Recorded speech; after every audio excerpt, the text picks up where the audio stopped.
medium you're more comfortable with?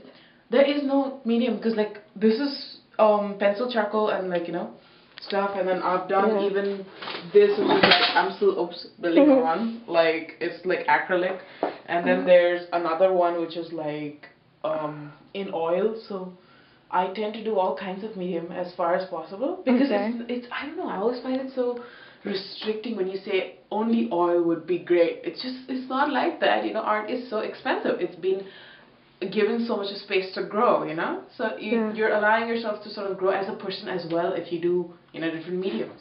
Most often than not, I try to like find a medium with which I can work with, and then after that I like mostly take inspiration from architecture because I tend to start inventing my own thing.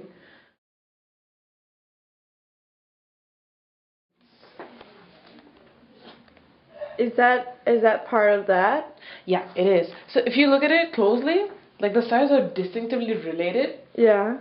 It's just that I've been taking a lot more time with my pieces because it's been sort of like this huge search for things that I really wanted to do. Like when Greg said about scaffolding, I thought about the basics of my buildings and the basics. Well, I took it literally because I actually have started off on architecture where you build on stuff. You build layers, you build a house, a home, or something. Yes. I've been trying to build worlds, so the basis for that would be like or the aesthetic inspiration would be say dreams, or even like let's see, dreams or magical just worlds that are, like say Narnia.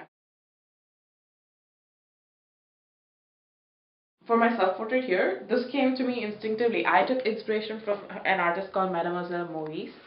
She's a French artist, and French origami graffiti artist.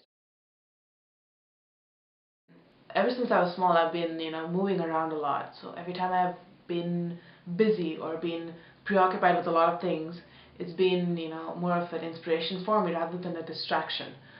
So I used to do I also used to do a lot of things, including like building up on like talent and skill with like swimming, singing, dancing, everything. So it used to just take me that much more to gain that kind of inspiration. I feel here somewhere it's like sort of put a damper on it because I personally feel Pratt really doesn't have very much to offer in terms of the extracurricular activities.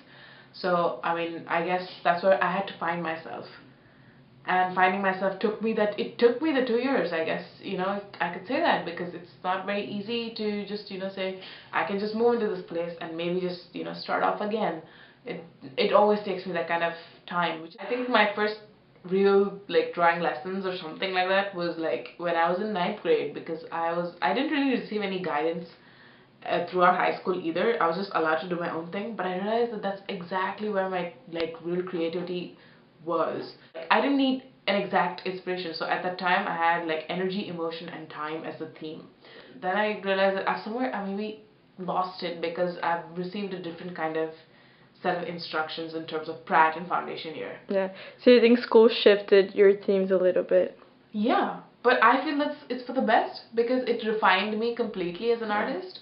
I was able to sort of find a certain set of skills that I could use, and I could sort of jump from, or say okay, maybe this is my second springboard instead.